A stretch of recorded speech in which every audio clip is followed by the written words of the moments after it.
أعوذ بالله من الشيطان الرجيم بسم الله الرحمن الرحيم وننزل من القرآن ما هو شفاء ورحمة للمؤمنين ولا يزيد الظالمين إلا خسارا وإذا أنعمنا على الإنسان أعرض ونأى بجانبه وإذا مسه الشر كان يئوسا قل كل يعمل على شاكلته فربكم أعلم بمن هو أهدى سبيلا۔ اور قرآن کریم میں جو کچھ ہم نازل کرتے ہیں وہ مومنوں کے لیے شفا اور رحمت ہے، اور ظالموں کے لیے نقصان کے علاوہ کسی چیز کی زیادتی نہیں ہوتی۔ اور جب ہم انسان کے اوپر انعام کرتے ہیں، اکرام کرتے ہیں، تو وہ پہلو موڑ کر کے بیٹھ جاتا ہے، اور جب اس کو کوئی برائی پہنچتی ہے تو مایوسی کی باتیں کرنے لگتا ہے۔ اے محمد صلی اللہ علیہ وسلم، آپ کہہ دیجئے کہ ہر شخص اپنے طبیعت اور سوچ کے مطابق عمل کرتا ہے، بس آپ کا رب، تم لوگوں کا رب جانتا ہے کون سب سے زیادہ ہدایت کے رستے پر گامزن ہے۔ معزز سامعین کرام، یہ سورہ بنی اسرائیل ہے۔ سورہ بنی اسرائیل سے ابھی آپ کے سامنے آیت نمبر 82، 83، 84، 80 پر 2، 80 پر 3، 80 پر 4، یہ 3 آیات تلاوت کی گئیں اور ان کا ترجمہ بھی پیش کیا گیا۔ معزز سامعین کرام، پہلی آیت کریمہ جو آج آپ کے سامنے تلاوت کی گئی، آیت نمبر 82، اللہ فرماتے ہیں وَنُنَزِّلُ مِنَ الْقُرْآنِ مَا هُوَ شِفَاءٌ وَرَحْمَةٌ لِّلْمُؤْمِنِينَ۔ قرآن کریم کے اندر جو کچھ ہم نازل کرتے ہیں وہ ایمان والوں کے لیے اس کے اندر شفایابی ہے اور رحمت ہے۔ اور پھر اگلے اسٹیپ میں اللہ تبارک و تعالیٰ فرماتے ہیں وَلَا يَزِيدُ الظَّالِمِينَ إِلَّا خَسَارًا، اور ظالموں کے لیے خسارے میں زیادتی ہوتی ہے، نقصان میں زیادتی ہوتی ہے۔ مطلب یہ کہ یہ قرآن کریم جو ہے یہ ہدایت ہے، یہ قرآن کریم جو ہے وہ رحمت ہے، یہ قرآن کریم جو ہے اس کے اندر ہر چیز سے شفایابی ہے، اس قرآن کریم کے اندر ایمان ہے۔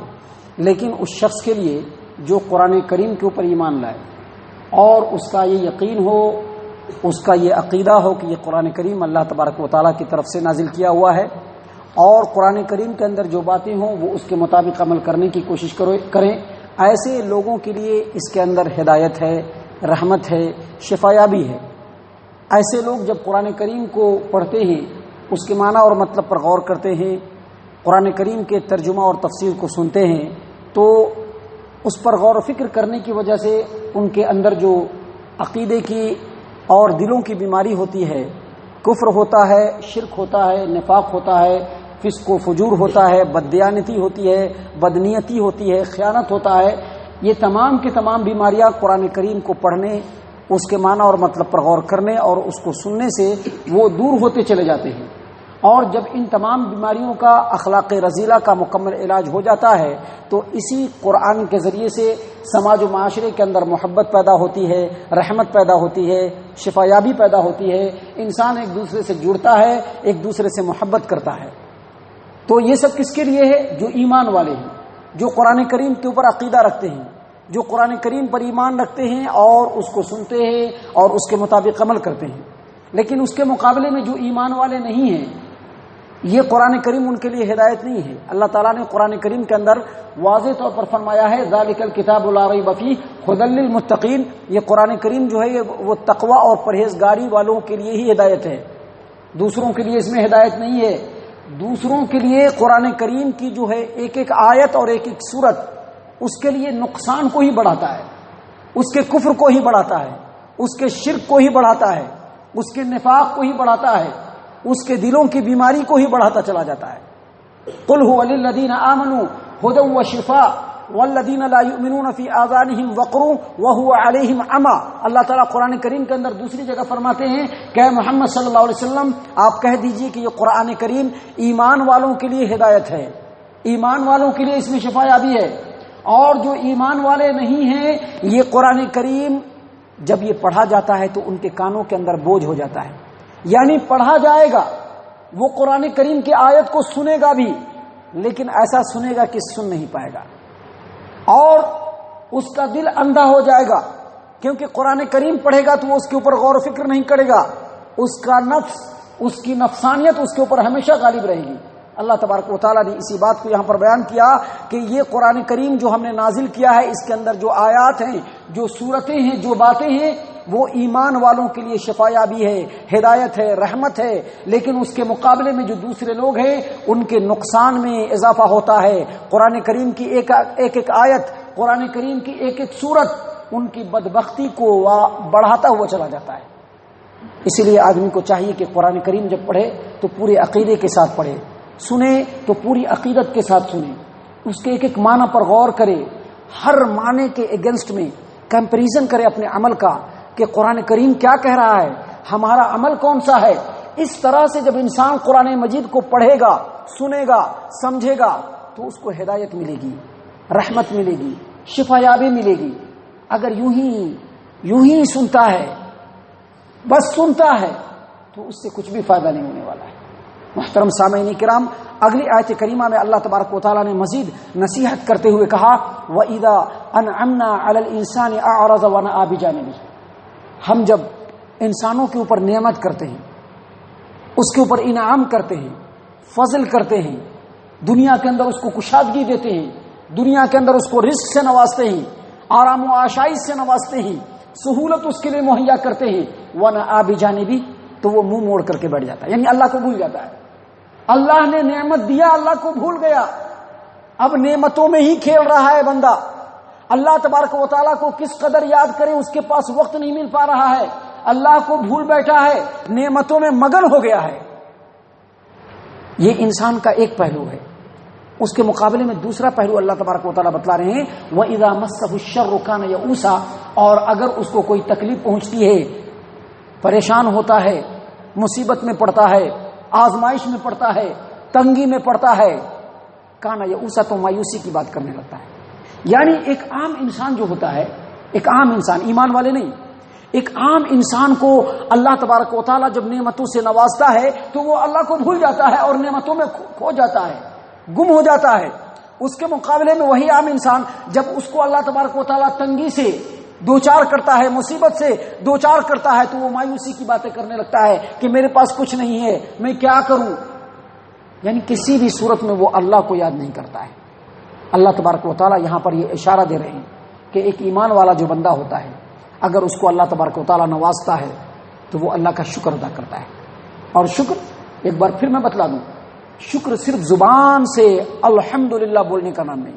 شکر تو یہ ہے کہ بندے کا ایک ایک جسم کا رواں، جسم کا ایک ایک حصہ اللہ تبارک و تعالیٰ کی فرما برداری میں جھک جائے کہ یہ جو آرام ہے، یہ جو آشائش ہے، یہ جو سہولیات ہیں، یہ جو اللہ نے کشادگی رکھی ہے، یہ جو وسعت دیا ہے، یہ ہمارے رب کا بہت بڑا کرم ہے، رب کا دیا ہوا ہے، لہذا رب کی فرما برداری میں جھک جا۔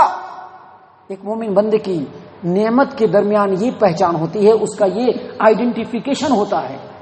اور اس کے مقابلے میں اگر اسی ایمان والے بندے کو تنگی آتی ہے، اس کو مصیبت پڑتا ہے، وہ آزمائش کے چکی میں پستا ہے، تو اس وقت وہ صبر کرتا ہے۔ اللہ تبارک و تعالیٰ کا یہ حکم ہے، اللہ تبارک و تعالیٰ کا یہ فیصلہ ہے، رب کے فیصلے پر راضی ہوتے ہوئے وہ بندہ صبر کرتا ہے، نمازوں کی طرف راغب ہوتا ہے، رب العالمین کے سامنے جھک کر کے گڑ گڑاتا ہے اور کہتا ہے کہ اللہ اگر تو یہ چاہتا ہے تو تیرا بندہ اس میں بھی صبر و شکر کرے گا، اے اللہ اگر میری مرضی میں یہی ہے تو اے اللہ میں اس کے اوپر بھی خوش ہوں۔